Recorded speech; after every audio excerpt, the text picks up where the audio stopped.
Olá a todos, sou o professor Bruno Luiz e essa é mais uma videoaula da disciplina de História. Videoaula esta destinada aos alunos das turmas de 7º ano do Colégio Santa Rita. Nessa nossa sexta videoaula, vamos dar início ao capítulo 4, intitulado Renascimento e Humanismo. Vamos lá. Como é de costume, iniciamos nossos capítulos sempre com imagens que fazem referência ao conteúdo que vai ser abordado. Quando se pensa no movimento renascentista, na época do Renascimento, se pensa muito na renovação da arte, da pintura, da escultura, da arquitetura. E, de fato, o movimento renascentista foi um importante movimento artístico. Mas ele não se limitou apenas ao campo da arte. Esse movimento de renovação das artes trouxe também um movimento de renovação da cultura, das ciências, trouxe uma nova visão de mundo para a população. Então, essas duas imagens que estão presentes aí fazem referência a dois dos mais importantes artistas plásticos do período renascentista, Leonardo da Vinci e Michelangelo. Temos a obra Mona Lisa, talvez hoje a pintura mais conhecida do mundo. A Mona Lisa, que ao mesmo tempo é bastante conhecida e também bastante enigmática, foi pintada então pelo grandioso Leonardo da Vinci, trazendo novas técnicas aí de sombreamento, de pintura, de enquadramento. Já ao lado nós temos aí a escultura Pietà de Michelangelo, onde podemos perceber aí uma primorosa técnica de detalhamento das expressões, não só dos rostos, mas também dos detalhes do corpo humano. Como Michelangelo conseguiu trazer essa vivacidade, essa humanidade a essa escultura feita de pedra. Então, essas duas imagens, essas duas obras, esse quadro e essa escultura, são apenas um pequeno exemplo, então, da grandiosidade dos artistas desse período. E como esses artistas, ao trazerem novidades para o campo da arte, eles também trouxeram para os filósofos, para os médicos, para os astrônomos, para os escritores, para os poetas, uma nova visão de mundo. Todas essas mudanças elas estão interligadas. Por isso, o período renascentista e o movimento do Renascimento, ele não pode ser apenas caracterizado então como um movimento artístico. Ele é muito mais do que isso. Mas para a ocorrência desse período do Renascimento, precisa-se de um contexto. Então, qual o contexto que estamos vivenciando aí? Estamos vivenciando o período final da Idade Média. A partir do século XI, como já vimos no capítulo anterior, a Europa Ocidental passou por uma série de mudanças importantes, lá desde o campo até chegar às cidades. Tivemos aí o advento de uma nova classe social, a burguesia, um crescimento muito grande do comércio, das atividades urbanas.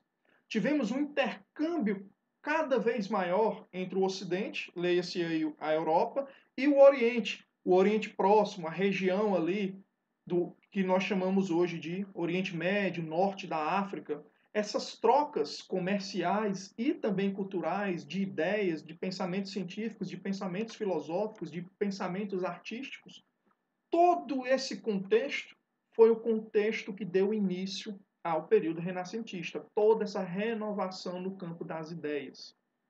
Então, um exemplo disso, com a nova classe social que vinha ali surgindo nos séculos finais da Idade Média, a burguesia.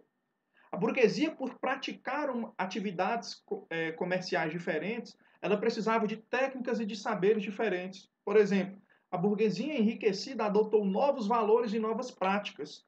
Era cada vez mais comum e necessário a escrita, o cálculo. Dois saberes que hoje são a base para o ser humano poder viver em sociedade, saber ler, escrever e saber calcular, essas práticas aí, elas foram fundamentais também no início da burguesia. Esses comerciantes, mercadores, os banqueiros, os cambistas que trocavam moedas, emprestavam dinheiro. Olha só como essa nova prática, esse novo pensamento, essa nova prática educacional provocou aí uma mudança, uma revolução no campo das ideias na sociedade europeia. todas essas mudanças que vinham ocorrendo na Europa inspiraram uma nova visão do mundo, da arte e do conhecimento. O mundo agora se ampliava. Fazendo um paralelo aqui, nós temos aí o período histórico desse movimento renascentista, ele coincide ali também, em parte, com o período histórico das grandes navegações, do descobrimento do mundo, das viagens marítimas. Olha só, essa nova visão de mundo. O mundo parece que se tornava cada vez maior. Novos continentes, novos povos, novas culturas, novas ideias. Todo esse intercâmbio, toda essa mistura foi o contexto que deu início ao movimento renascentista. Então, com isso, surge o Renascimento, um movimento cultural que começou no século XIV nas cidades italianas. Por que nas cidades italianas? Gênova, Veneza, Florença, Pisa, Roma, essas cidades que hoje compõem o país, a Itália, lembrando que nesse período nós não tínhamos ainda o país hoje conhecido como Itália, mas repúblicas, reinos, principados, né, separados. Mas vamos tomar então como Itália, porque fica mais fácil para a gente associar. Então, por que o Renascimento surge nessas cidades italianas? Essas cidades italianas, já desde então desse ponto de virada ali do século XI, do século XII, com o crescimento do comércio que nós vimos no capítulo anterior, essas cidades ganham cada vez mais destaque. Mercadores dessas cidades viajam a outras partes do mundo, norte da África, o Oriente Próximo, o Oriente, o Extremo Oriente, como por exemplo o Marco Polo, viajante italiano que, segundo os relatos contam, chegou à China, né, ao outro lado do mundo. Então, esses mercadores iam até locais distantes buscar mercadorias, mas eles também, junto com as mercadorias, panos, especiarias, joias, perfumes, eles traziam também ideias, né? Traziam pensamentos científicos, livros, pergaminhos, conceitos, né, que eram debatidos então nessas cidades da Itália e que se espalhavam para outras partes da Europa. Agora, temos aí um porquê interessante. O porquê do nome Renascimento. Né? Renascimento remete, então, a algo que estava morto e que volta à vida. Mas o que estava morto para poder voltar à vida? O termo renascimento ele surge aí de um conceito pejorativo, de um conceito que hoje é historicamente, né, errado, mas que durante muitos séculos ele foi um conceito não só que era válido, mas que era muito empregado. O conceito que durante a Idade Média a sociedade ela, digamos que regrediu, a sociedade europeia, ela parou de produzir cultura, ciência, conhecimento, filosofia. Nós estudamos o capítulo anterior, o capítulo 3, essas mudanças na Idade Média, e nós vimos que isso é um pensamento errado. Nós tivemos aí o crescimento de cidades, a construção de novas cidades, o surgimento da burguesia, as inovações tecnológicas no campo que geraram todo aquele crescimento da população e todas as consequências posteriores. Tivemos o período das cruzadas, que não foram apenas guerras religiosas, como a gente viu, mas também esse intercâmbio cultural entre o Ocidente e o Oriente. Então, a Idade Média teve, sim, uma rica produção histórica, cultural, intelectual. Porém, né, para os pensadores que vieram pós-Idade Média, a partir do período ali da Idade Moderna, eles consideravam que a Idade Média era um período obscuro. Muitas vezes era chamada de a Idade das Trevas. Por que Idade das Trevas? Porque na visão desses pensadores modernos, durante os mais ou menos 1000 anos do período medieval, o ser humano não produziu conhecimento satisfatório, conhecimento suficiente, conhecimento importante. Novamente, esse tipo de pensamento é um pensamento errado, mas foi um pensamento que durante muito tempo foi aceito. Tanto é que o nome Renascimento ficou. Então, novamente, ó, renascimento. O que é que havia morrido? Havia morrido a cultura, a ciência, a filosofia, havia morrido na antiguidade, com a queda do Império Romano.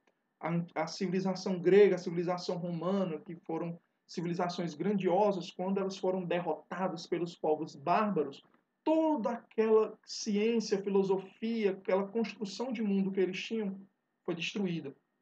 E nós tivemos aí 1000 anos de Idade Média, onde, na visão desses pensadores modernos, nada de interessante foi produzido. A noite de 1000 anos, muitas vezes, é referida à Idade Média. Quando a Idade Média acaba e surge aí o período moderno, então nós temos um renascimento, né, das ideias, da filosofia, da ciência, da arte. Olhem só, então, o porquê do renascimento. Na antiguidade, toda a produção intelectual, com o fim da antiguidade, ela morreu. Veio a Idade Média, 1000 anos de Idade Média. Quando esses 1000 anos passaram, tivemos aí o advento da Idade Moderna, e agora essa cultura, essa ciência, essa filosofia, essa arte renasce, volta à vida. Daí o nome Renascimento. Lembrando que esse conceito, embora seja utilizado, estamos aqui falando do período renascentista, a origem desse termo ela é muito debatível, muito polêmica e não é tão aceita hoje em dia.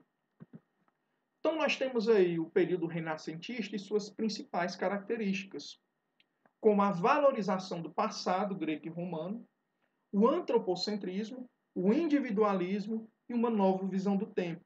Eu acrescentei aí também o racionalismo. Vamos ver cada um em parte. O porquê dessa valorização do passado greco-romano? As obras antigas, da Grécia Antiga, da Roma Antiga, passaram a servir de modelo e inspiração para os artistas e cientistas do Renascimento.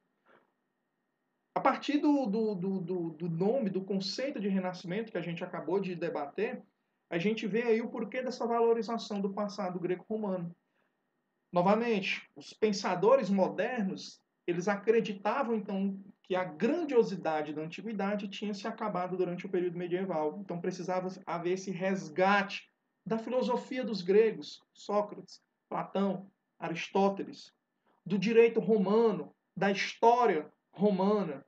Então, eles procuraram cada vez mais ir ao passado, pulando o período medieval. Você vê aí, então você tem o período moderno, a Idade Moderna, eles pulam a Idade Média, como se a Idade Média não tivesse existido, e eles retornam ao período da Antiguidade, para valorizar, para trazer, para resgatar esse passado greco-romano. Pegar as obras desses filósofos, cientistas gregos, romanos, e voltar a debater com novos olhares, com as novas informações do período. O antropocentrismo, essa segunda característica. Antropo vem do homem, centrismo, centro. Então, o homem no centro. No centro de quê? O homem no centro das atenções, no centro de tudo. O homem, e quando eu digo homem, o ser humano, passava a ser visto como a medida de todas as coisas. Buscava-se, então, uma maior valorização do ser humano. O antropocentrismo está, então, diretamente ligado a essa próxima característica, que é o individualismo. Embora hoje o termo individualismo tenha um outro conceito, é uma pessoa, digamos, egoísta, que só pensa em si mesmo, no período moderno, no período renascentista, esse termo individualismo era muito valorizado e muito procurado. Valorizar a capacidade individual de cada pessoa. Olha só que interessante, cada pessoa tem uma característica própria, tem uma, digamos, afinidade com uma área de saber onde ele se destaca, onde ele tem maior conhecimento, onde ele pode produzir e onde ele pode contribuir para a vida em sociedade. Então, ao valorizar esse individualismo que cada um temos, né, essa característica única que cada pessoa tem, né, você se engrandece e engrandece o mundo ao seu redor. Essa nova visão do tempo. O tempo pertence ao homem e este deve usá-lo em benefício próprio. É muito ligado também ao conceito econômico. Nós temos, então, a nova classe social, a burguesia, que praticava o comércio, que vivia desse comércio, precisava de hora para abrir a loja, hora para fechar, hora para produzir um sapato, uma armadura, uma roupa, uma mesa, uma joia, um perfume, hora para ser entregue, né? Então você tem aí uma nova visão do tempo, relacionado também com o ser humano. Agora, nós temos aí um tempo marcado, determinado em horas, assim como hoje. Antes, no período medieval, você tinha um tempo da natureza. O homem acordava com o canto do galo, com o nascer do sol, já se recolhia após o pôr do sol. Você media a passagem das horas, né, com a posição do sol você media a passagem do ano com as estações. Agora não, nós temos que ter relógios marcando ali as horas do dia, nós temos que ter calendário marcando os dias, semanas, meses e anos. Tudo tem que ser programado, tudo precisa de data, de tempo e de horário. Então, essa nova visão do tempo relacionada então à sociedade provocou essa mudança na visão do mundo. Vejam só como é o mundo de hoje. Hoje a gente tem hora para tudo. Esse processo se iniciou aí no período renascentista. E o racionalismo, a razão, o uso da razão, que diferencia o ser humano dos demais animais. A razão passou a ser considerada tão importante quanto a fé. Nós temos aí, durante o período medieval, né, uma sociedade extremamente religiosa, que dependia e se estruturava na religião. Tanto é que uma das classes sociais que formavam, então, a sociedade medieval, a sociedade feudal, era o clero, os membros da Igreja Católica. Então, nós temos aí uma sociedade medieval extremamente digamos ali, inserida nesse contexto religioso. Eu tenho que fazer algo, não só por mim, mas para agradar aos membros do clero, para agradar a Deus. Veja só as cruzadas, é um grande exemplo disso, né? Então eu não posso contrariar o meu senhor, o meu nobre, a quem eu jurei fidelidade, porque isso é pecado. Pecado me leva ao inferno, eu não quero ir para o inferno quando morrer. Então você tinha ali uma sociedade extremamente religiosa e inserida dentro desse contexto religioso. A partir do final da Idade Média, início da Idade Moderna, a gente tem aí um advento do pensamento cada vez mais racionalizado, no sentido desse pensamento racionalizado de se questionar: será que tudo é motivo para um castigo divino? Então, nós temos aí o uso da razão passou a ser considerado tão importante quanto o pensamento religioso, quanto a fé. Então, nós temos ali um equilíbrio entre fé e razão, que com o passar das décadas e dos séculos, né, nós vamos ter aí um uso cada vez mais desse racionalismo. E o humanismo? O humanismo foi uma das correntes de ideias que mais contribuíram para a formação do Renascimento, né? O que dizia esse movimento humanista? E o humanismo vem de humano, de homem, né? Era um movimento intelectual que propunha o estudo dos autores antigos. Olha novamente aí, gregos e romanos, filósofos, juristas, historiadores, matemáticos, astrônomos, né? Então, propunha um estudo desses autores antigos para, a partir deles, construir um novo conhecimento do homem e do mundo.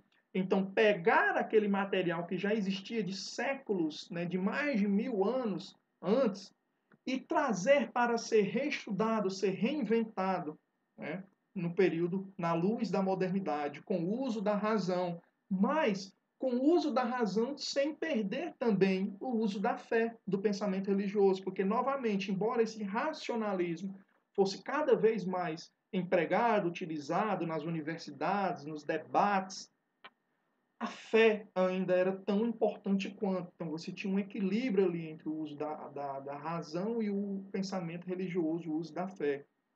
Os humanistas, eles rejeitavam a cultura dominante influenciada pela igreja. Eles questionavam a estrutura, a ordem social empregada pela igreja. Eles queriam reinterpretar as mensagens da Bíblia com base nos ideais antigos. Então, olha só, associando então a razão, a filosofia, a ciência com o pensamento religioso. Reinterpretar os pensamentos, as mensagens, os ensinamentos bíblicos, né, a partir então de uma filosofia grega, de um direito romano, fazendo então essa mescla entre passado e o presente deles, né, entre a antiguidade e a modernidade. Então vimos aí o contexto que dá origem ao surgimento desse período renascentista, essa renovação não só no campo artístico, mas também cultural, científico da sociedade da Europa. Na nossa próxima videoaula número 7, nossa segunda videoaula dentro desse capítulo 4, vamos ver então a parte mais, digamos, artística, as técnicas e os grandes nomes da arte nesse período renascentista. Então, Até mais, até a próxima.